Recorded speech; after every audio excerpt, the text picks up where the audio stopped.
150 Degrees East presents the Australia Station. Part 1, Background.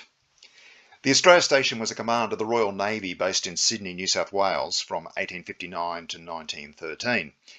This video explores the background to the formation of this new command and factors that influence its establishment. The story begins with a declaration of independence by the 13 colonies in America in 1776. Prior to that, the UK had been transporting convicts to America to relieve pressure on the judicial system at home. With America no longer available, Britain needed to find somewhere else to send its problems. And that coincided with a desire to establish a presence on the east coast of Australia, then known as New Holland. Lieutenant James Cook had charted the coastline in 1770 and staked a claim for the eastern part of the continent on behalf of the Crown, naming it New South Wales.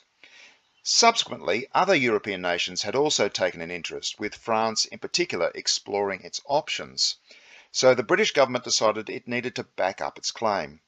To that end, it was decided to establish a penal colony in New South Wales. In January 1788, under the command of Captain Arthur Phillip, the first fleet of convicts arrived in Port Jackson, New South Wales, escorted by the flagship HMS Sirius, a 10-gun converted merchantman, and supported by the armed tender Supply. Port Jackson was preferred by Phillip over Cook's recommendation of Botany Bay, which was just to the south, because Port Jackson had a better supply of fresh water. The crew of HMS Sirius established a vegetable garden on an island in Port Jackson, slightly to the east of Sydney Cove, and it became known as Garden Island.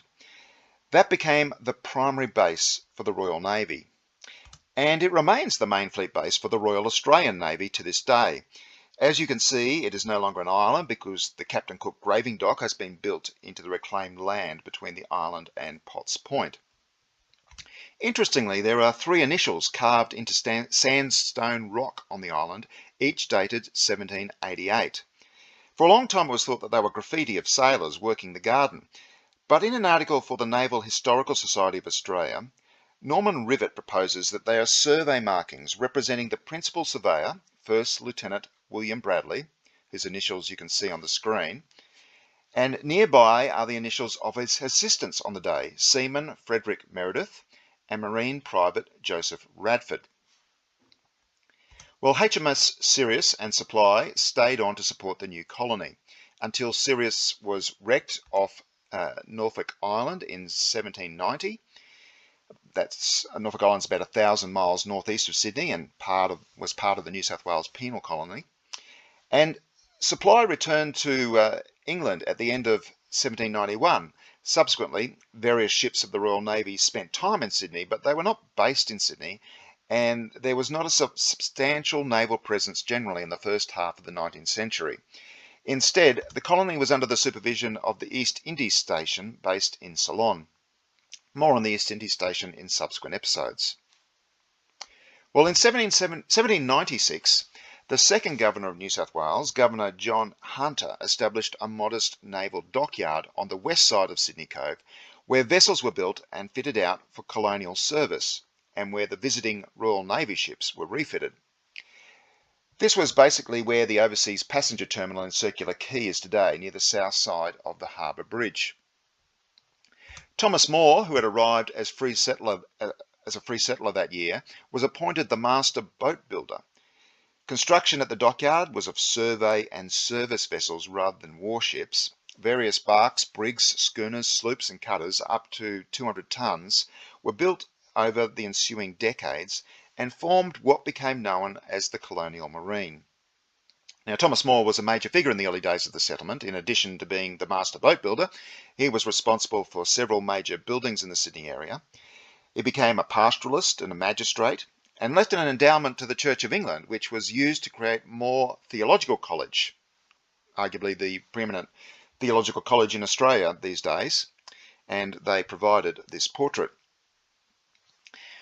Winding back to the early 1800s, the UK's preoccupation with the Napoleonic Wars from 1803 meant that the nascent colony of New South Wales was often left to look after itself, including dealing with ongoing French interest in gaining a foothold on the continent. This led to the Governor of New South Wales in 1803 establishing settlements at Port Phillip, where Melbourne is today, and on the island of Tasmania. For much the same reason, further settlements were established at Moreton Bay in 1824 and on the south coast of Western Australia in 1827 at King George III Sound, and that's where Albany, the original capital of Western Australia, is.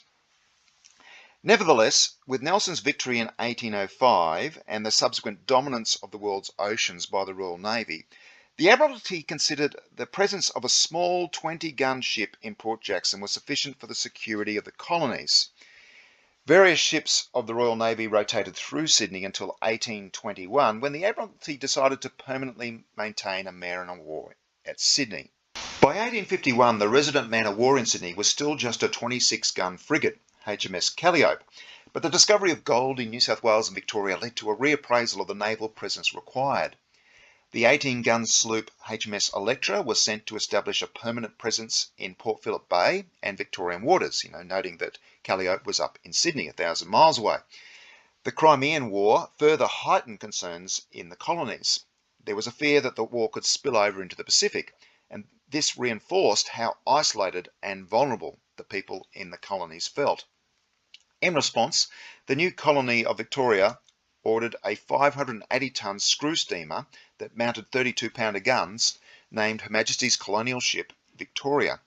It arrived in 1856, reportedly the first vessel of war built to the order of a British colony. Well, that claim would be interesting to check out in the comments. Given the American colonies, did they not order a vessel of war at some stage? But let me know if you know otherwise. But that was the claim at the time. In Sydney, on the 4th of April 1855, Cuthbert Shipyards launched the 60-ton armed sloop Spitfire, which mounted a 32-pound swivel gun. I'm not sure how they hoped such a small vessel would take on a man-of-war, but such was the urgency to do something to bolster the port's defence. The shore defences of Sydney Harbour were also bolstered, including Fort Denison, and that provided cover for both Garden Island and Sydney Cove. Ultimately, the Admiralty decided in 1859 to establish a separate British naval station in Sydney. So on the 25th of March 1859, Commodore William Loring in Her Majesty's frigate Iris was authorised to hoist a blue pennant to assume command as senior officer of Her Majesty's ships on the Australia Station, independently of the Commander-in-Chief in India. HMS Iris was still only an all-sail frigate, but more substantial forces were soon to join her. So in the next episode, we'll look at the nature and development of the ships of the Australia Station.